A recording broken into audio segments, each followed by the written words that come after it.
The mahogany boardroom reeked of power and desperation. Coffee exploded across $40 million in contracts. Porcelain shattered. Silence detonated. Daniel Hayes froze, his faded Navy janitor's uniform now a target for every predatory gaze in the room. CEO Catherine Wells struck like a viper before the circle of billionaire investors, her diamond earrings catching the harsh fluorescent light. "This is precisely why certain people belong on their knees, scrubbing floors," she hissed, each word designed to destroy. They lack the capacity to grasp anything beyond their pathetic existence. The vultures in $1,000 suits sneered their approval. Daniel absorbed every blow, every snicker, every calculated humiliation. Then something shifted. He straightened his spine, locked eyes with Catherine, and delivered a single sentence that would shatter their world. "Maybe you should examine line 247 in the authentication module." The silence that followed could have suffocated empires.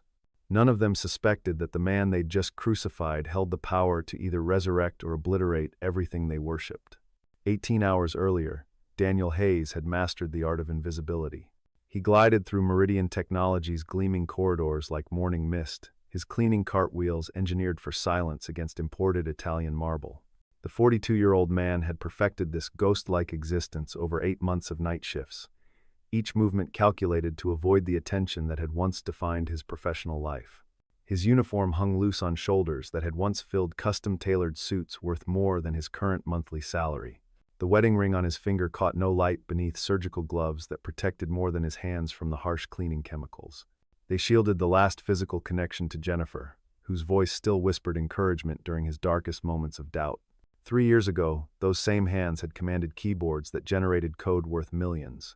Tonight, they gripped industrial mops and emptied wastebaskets, filled with the kind of confidential documents that once crossed his desk for security analysis.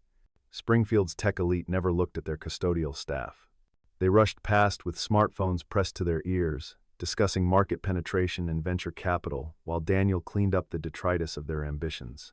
They had no idea that their invisible janitor possessed an MIT doctorate in computer science, or that he'd once commanded consulting fees of $500 per hour. That life had died with Jennifer, buried beneath medical bills that consumed their savings, their investments, their dreams, and finally their home in Boston's prestigious Back Bay neighborhood.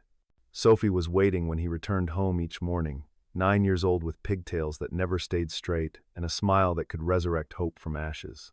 She ate breakfast while he helped with homework, her math problems providing the only intellectual stimulation he allowed himself anymore.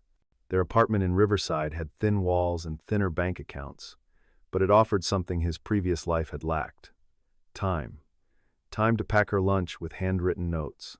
Time to attend school plays where she forgot her lines but never lost her enthusiasm. Time to be the father Jennifer had always known he could become if he ever learned to value presence over prestige. "Dad, why do you always smell like lemon when you come home?" Sophie asked one morning, her spoon creating whirlpools in generic brand cereal that tasted like cardboard but cost what they could afford. "That's just the cleaning supplies, sweetheart," Daniel replied, not mentioning that he'd specifically chosen lemon-scented products because Jennifer had loved the smell of fresh citrus. Some connections to the past were too precious to share, even with the person who mattered most in his present. Catherine Wells inhabited a universe constructed entirely from ambition and anxiety. Her corner office overlooked Springfield's historic district, but she rarely noticed the colonial architecture that attracted tourists from across New England. Numbers consumed her attention with the intensity of religious devotion, quarterly projections, market analysis, the sacred mathematics of profit margins that determined whether she remained CEO or joined the graveyard of executives who'd failed to deliver growth that satisfied shareholders with insatiable appetites. At 38, Catherine had clawed her way through corporate hierarchies that chewed up brilliant women and spat out cautionary tales about glass ceilings and unconscious bias. She'd survived 3 recessions, 17 hostile takeover attempts, and countless board meetings where men 20 years her senior questioned every decision while taking credit for her successes. Meridian Technologies was her monument to persistence, built from venture capital and sheer bloody-minded determination to prove that brilliance could overcome any obstacle if it was sharp enough to cut through institutional resistance. Project Falcon represented the culmination of everything Catherine had learned about turning technological innovation into market dominance. The cybersecurity platform had consumed 3 years of development and $40 million in investment capital, but early testing suggested it would revolutionize how corporations protected their digital assets. Fortune 500 companies were already signing preliminary agreements worth hundreds of millions in projected revenue. The IPO planned for next spring would cement Catherine's reputation as one of the most successful female CEOs in technology history. The stress was killing her slowly, one sleepless night at a time. Her assistant had started keeping antacids in the desk drawer alongside caffeine pills and protein bars that substituted for actual meals. Catherine's last relationship had ended 18 months ago when her boyfriend finally accepted that Meridian would always be her primary romantic partner. She told herself the sacrifice was temporary, that success would eventually provide space for personal happiness.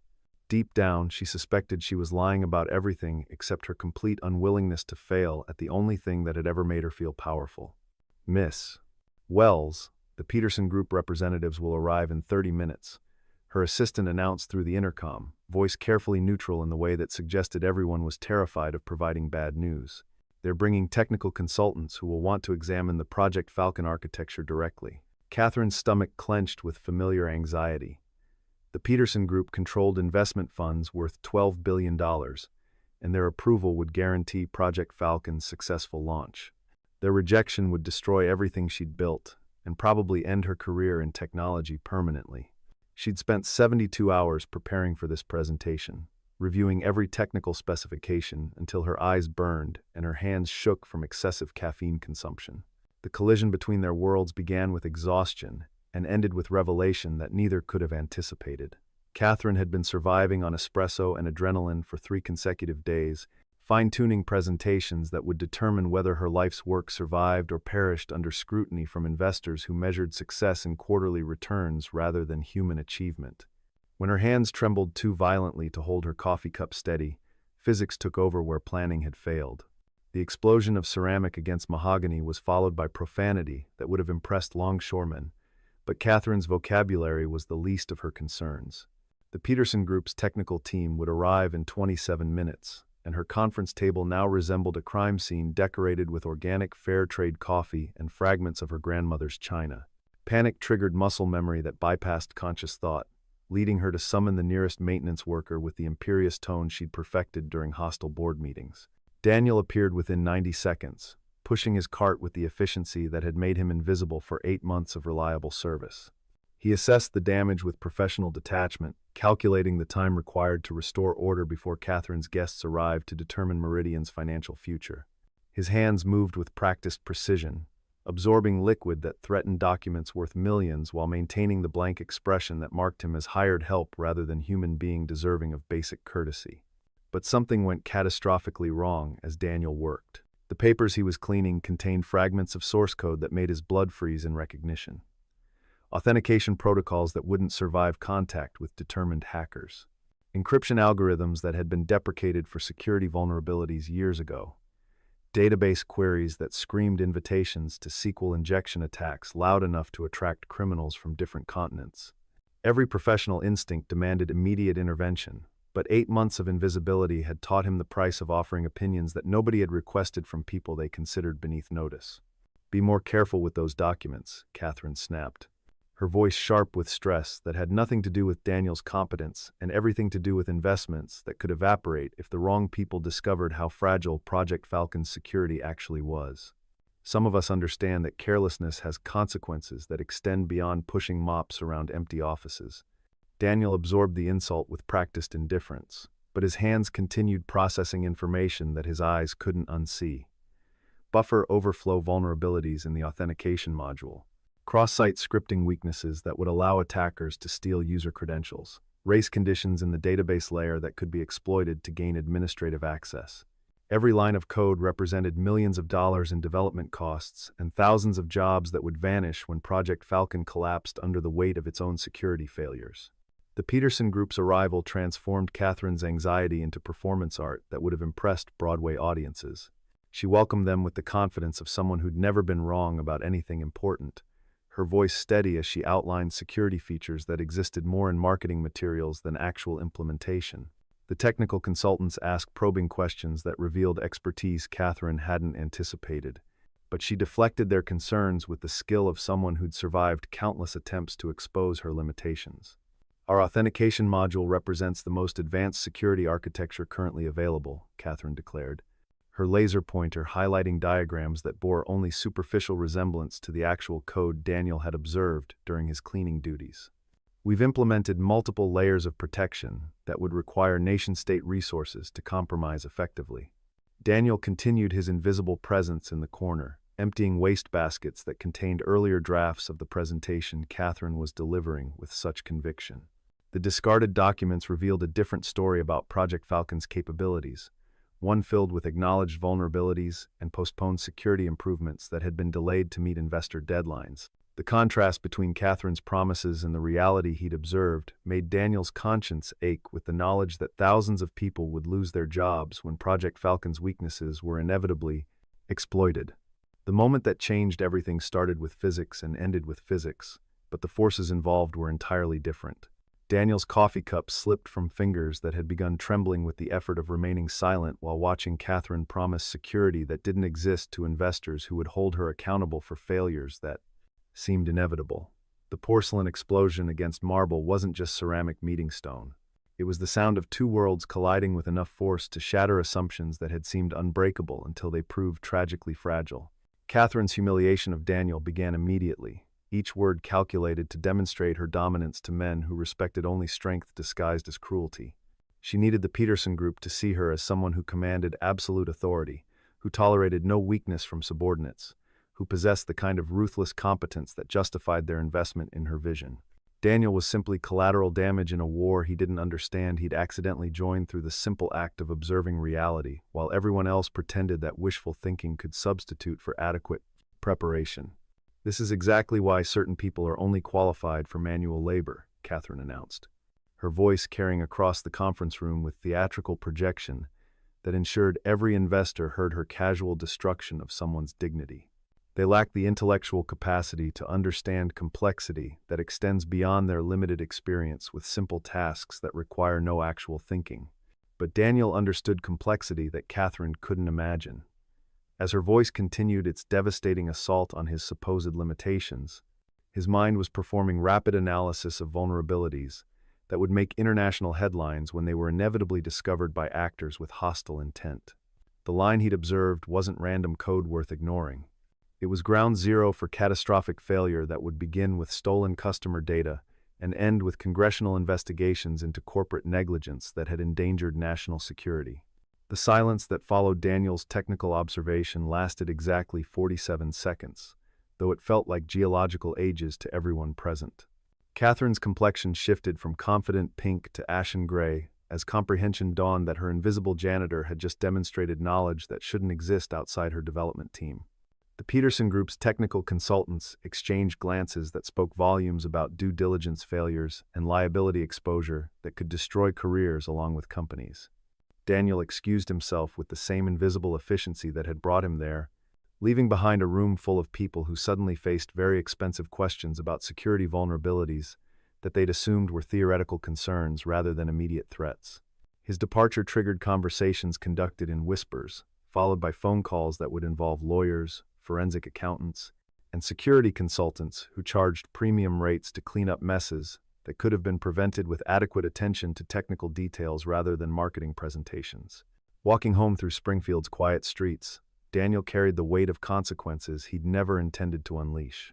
Jennifer would have called it inevitable justice, arguing that truth always surfaced regardless of attempts to bury it beneath convenient fictions. But Daniel wasn't interested in justice that might destroy thousands of innocent jobs.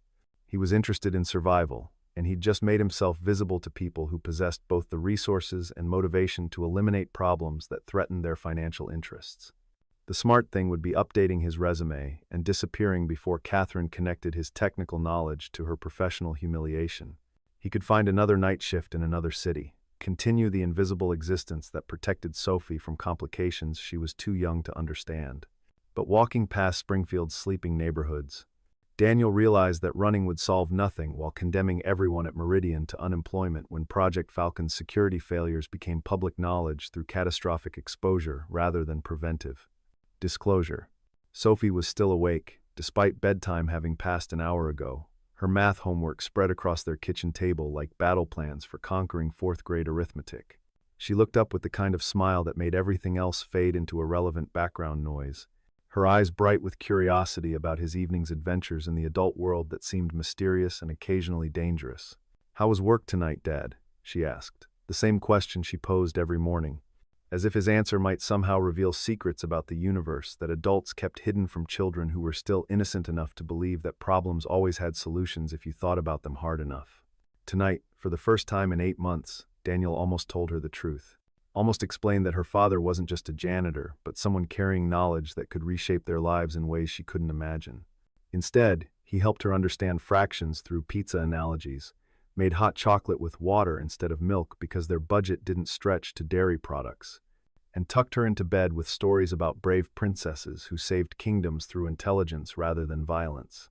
Only after Sophie's breathing settled into sleep's steady rhythm did Daniel allow himself to consider the implications of his spontaneous honesty in Catherine's conference room. She wasn't someone who forgot insults or forgave perceived betrayals, especially ones delivered in front of investors whose approval determined her professional survival. Catherine would investigate his background with the thoroughness of someone whose career depended on understanding threats before they materialized into problems that required expensive solutions. The investigation began before dawn. While security guards were changing shifts, and most of Springfield slept peacefully in beds that didn't require constant vigilance against hostile actors seeking to exploit weaknesses in digital infrastructure.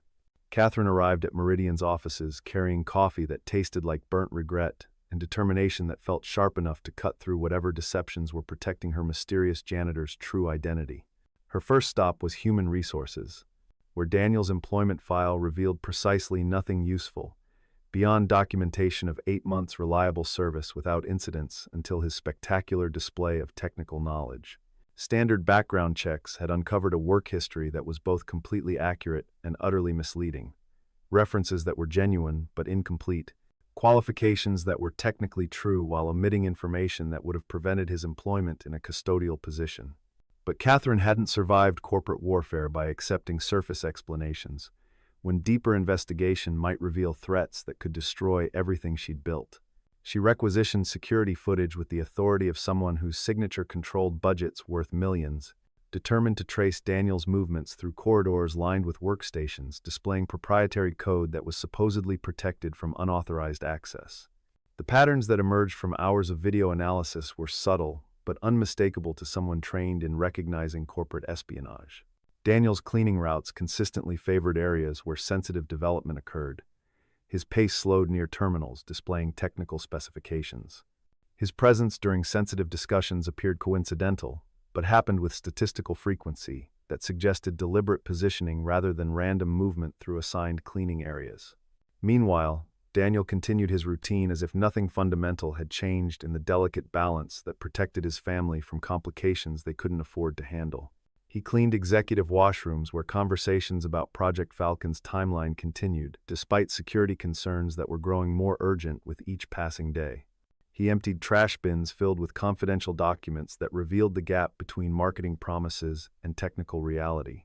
He maintained invisible presence that had protected him for 8 months, while circumstances beyond his control systematically demolished the barriers that kept his 2 lives separate.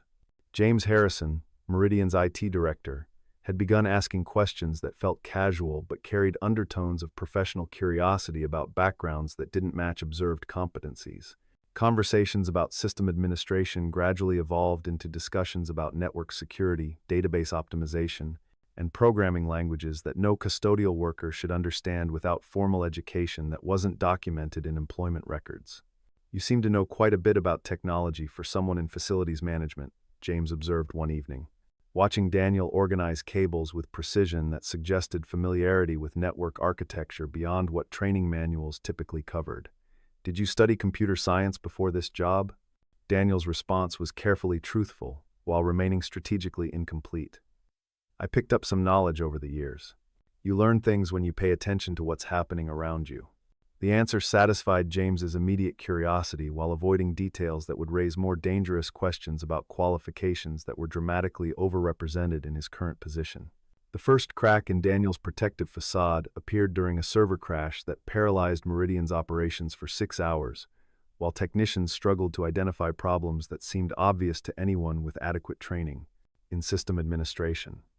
Daniel watched from his position near the IT department, mopping floors that didn't require cleaning, while listening to diagnostic discussions that revealed fundamental misunderstandings about database architecture and memory management. The solution was immediately apparent to someone who'd designed similar systems for companies whose failure would have made international headlines. A corrupted registry key, combined with memory leaks that any competent programmer should have identified within minutes rather than hours. Daniel lasted through 3 hours of increasingly desperate troubleshooting before professional pride overruled personal safety concerns about maintaining invisibility that protected his family from scrutiny they couldn't afford. His intervention was surgical in its precision, a whispered suggestion to a frazzled technician about checking system logs that hadn't been examined, a gentle recommendation about reverting to backup configurations that might resolve cascade failures. Nothing that would attract attention from anyone who wasn't specifically monitoring custodial staff for technical expertise that exceeded their supposed qualifications by several orders of magnitude. The servers resumed normal operation within minutes of Daniel's quiet guidance, saving Meridian thousands of dollars in lost productivity while avoiding customer satisfaction problems that could have damaged relationships worth millions in future revenue. James Harrison observed this minor miracle with the intensity of someone who'd just witnessed supernatural intervention disguised as coincidental helpfulness from unexpected sources. Catherine's surveillance intensified with the focused determination of someone whose professional survival required understanding threats before they could materialize into career-ending disasters.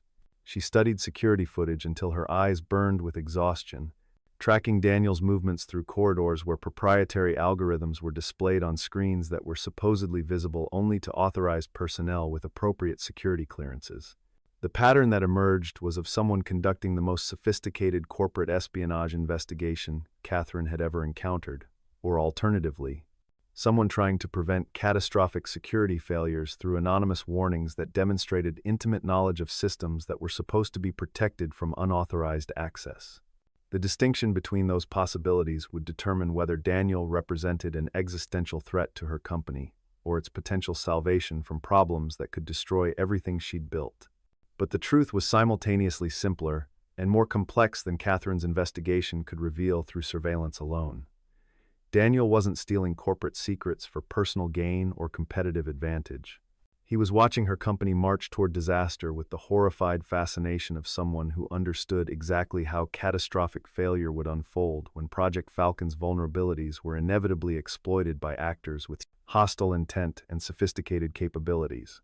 Every piece of code he'd observed during his cleaning rounds contained security weaknesses that would be discovered and exploited within weeks of the platform's public launch. Every protocol Catherine trusted had been implemented by programmers who prioritized development speed over protection against attacks that were becoming more sophisticated with each passing month.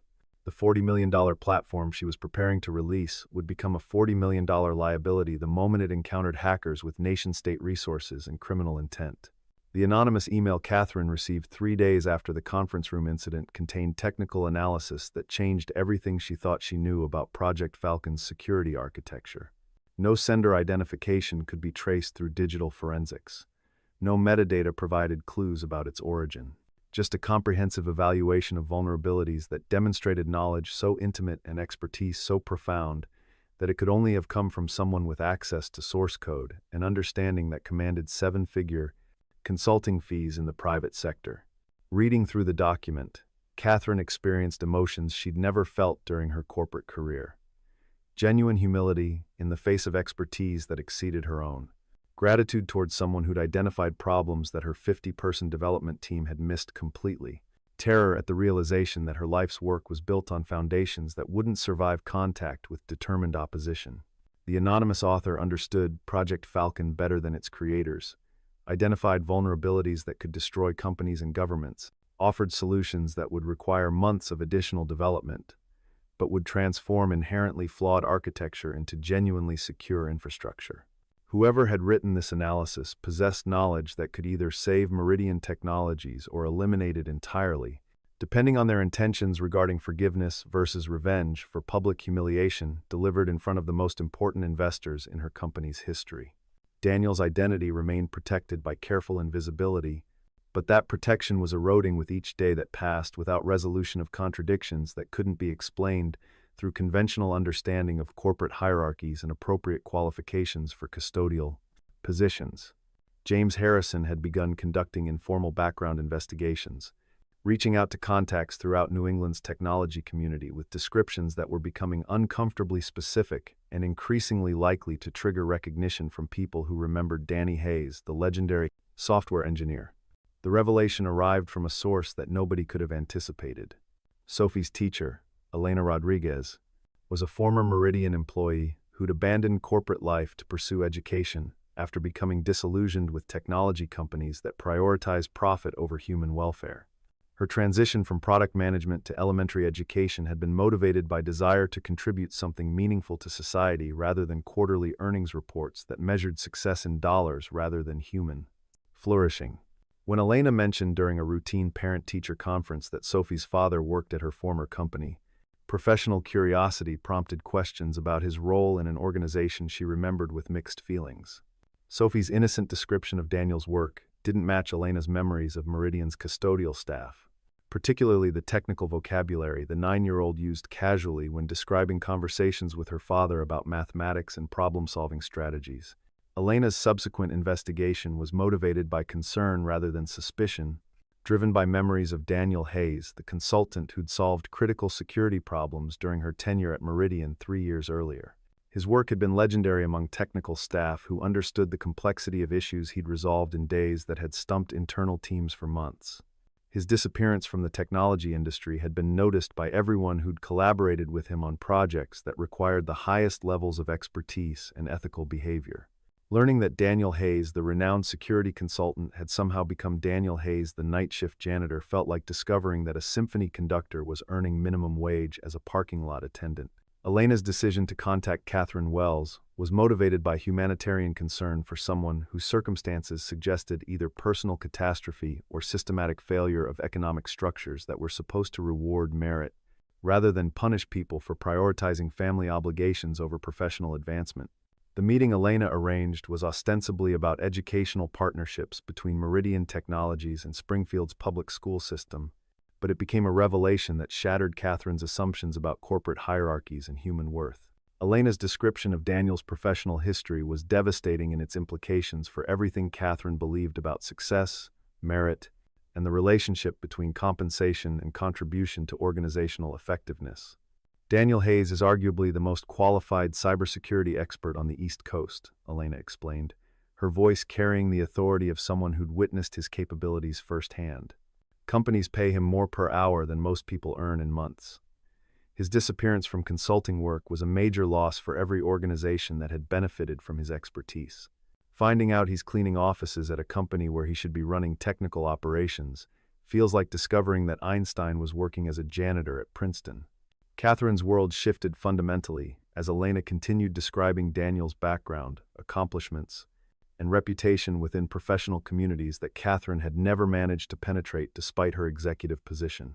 The man she'd publicly humiliated possessed qualifications that exceeded those of everyone currently on Meridian's payroll. His expertise in cybersecurity was internationally recognized among professionals who understood such distinctions. His reputation for ethical behavior was unquestioned in an industry known for cutting corners when pressure mounted to deliver results that satisfied impatient investors. The implications were staggering beyond Catherine's ability to process them rationally. The anonymous email warning her about Project Falcon's vulnerabilities wasn't corporate espionage conducted by competitors seeking advantage. It was professional courtesy from someone trying to prevent a disaster that would destroy thousands of jobs and potentially destabilize cybersecurity infrastructure that protected critical national interests. The janitor she'd degraded in front of her most important investors possessed knowledge that could either save her company or destroy it, depending entirely on his inclinations toward forgiveness rather than justified revenge.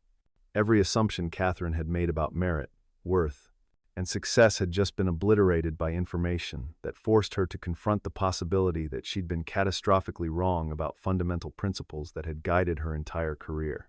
The corporate hierarchy she'd climbed was revealed as arbitrary sorting that bore no relationship to actual capability or contribution. Her authority was exposed as institutional fiction that commanded respect only from people who didn't understand the difference between position and competence. The cyber attack that validated Daniel's warnings began exactly 72 hours after Catherine's meeting with Elena Rodriguez, timed with precision that suggested professional hackers had been monitoring Project Falcon's development timeline and security discussions through channels that were supposedly encrypted and protected from unauthorized access. The assault commenced at 3:47 a.m. on a Tuesday night that had seemed too boring for criminals to notice. Initial reconnaissance probes were subtle enough to avoid triggering automated defense systems that were designed to detect obvious intrusion attempts, but couldn't recognize sophisticated mapping techniques that revealed network architecture without setting off alarms. The real attack began 2 hours later, exploiting every vulnerability that Daniel had identified in his anonymous warning and several additional weaknesses that he hadn't bothered to mention because they were derivatives of more fundamental problems in the system's architecture. Buffer overflow attacks crashed authentication servers that were supposed to protect customer credentials. SQL injection techniques extracted databases containing personal information for millions of users who trusted Meridian with sensitive data. Ransomware deployment encrypted critical operational files while demanding payment in cryptocurrency that couldn't be traced to identifiable sources through conventional investigative methods.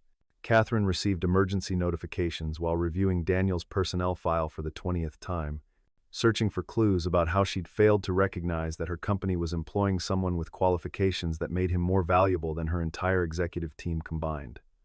The irony was devastating. While she'd been trying to understand how a genius had become invisible in her organization, that same genius's predictions were manifesting into corporate catastrophe that threatened to destroy everything she'd spent her career building. By dawn, Meridian Technologies had suffered $12 million in direct damages, with forensic analysis suggesting total costs could reach $40 million once legal settlements, regulatory fines, and reputation damage were fully calculated. Catherine's investors were demanding explanations she couldn't provide, solutions she didn't possess, and accountability that would likely result in her immediate termination and permanent exile from positions of corporate responsibility.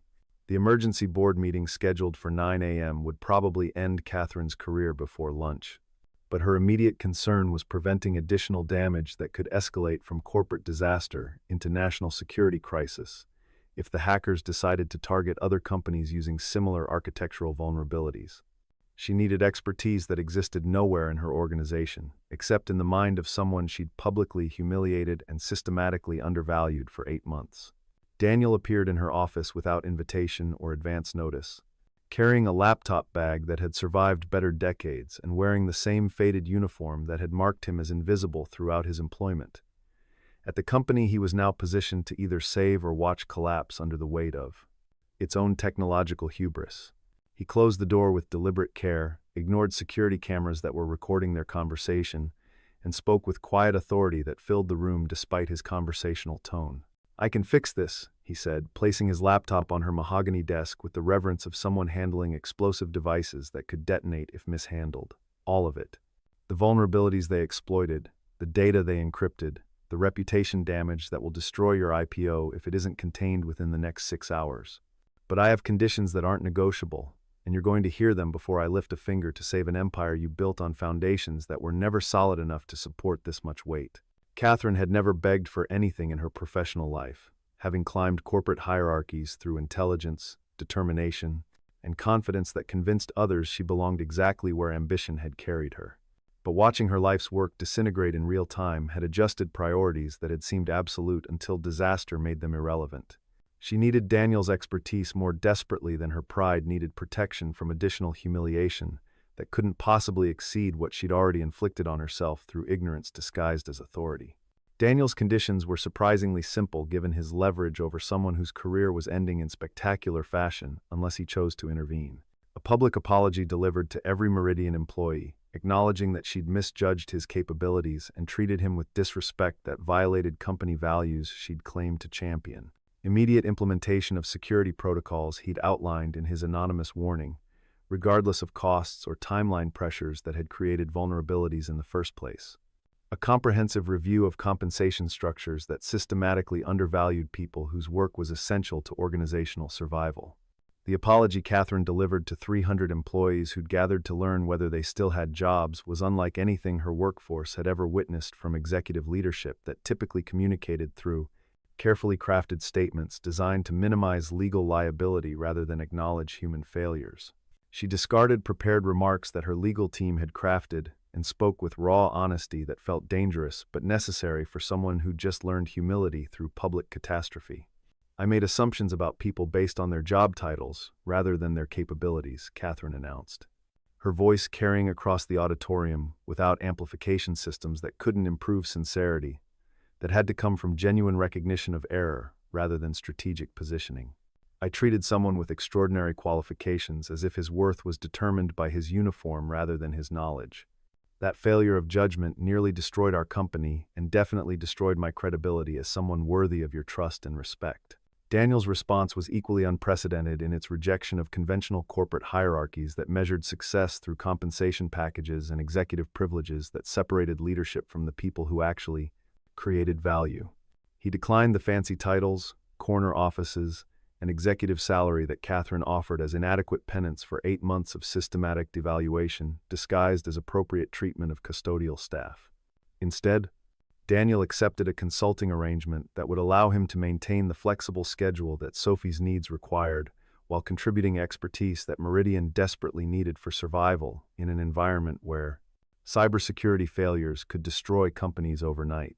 His work would be measured by results rather than hours, compensation based on value delivered rather than hierarchical positioning that bore no relationship to actual contribution to organizational effectiveness.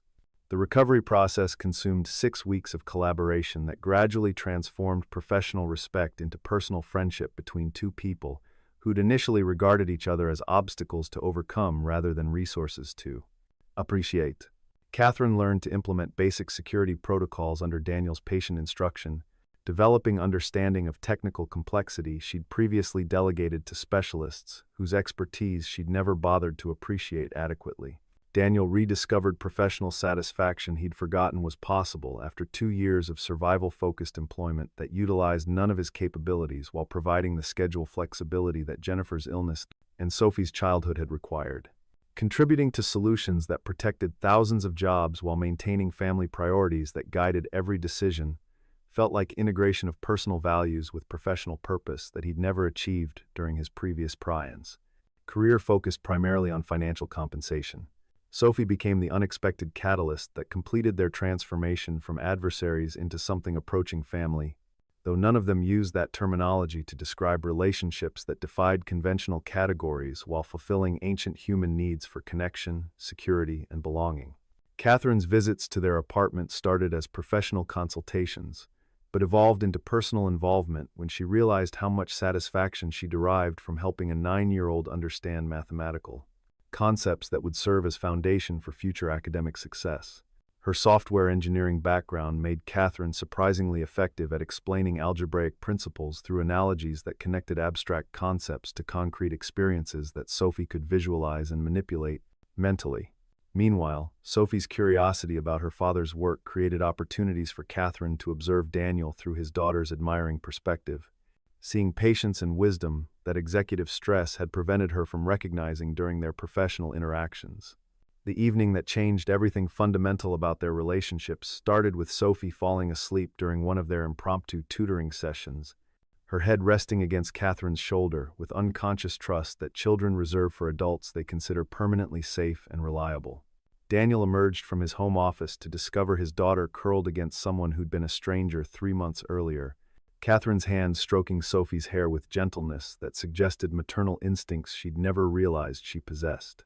Neither Catherine nor Daniel spoke about the shift in their relationship from professional collaboration to personal affection that was developing without explicit acknowledgement or formal definition.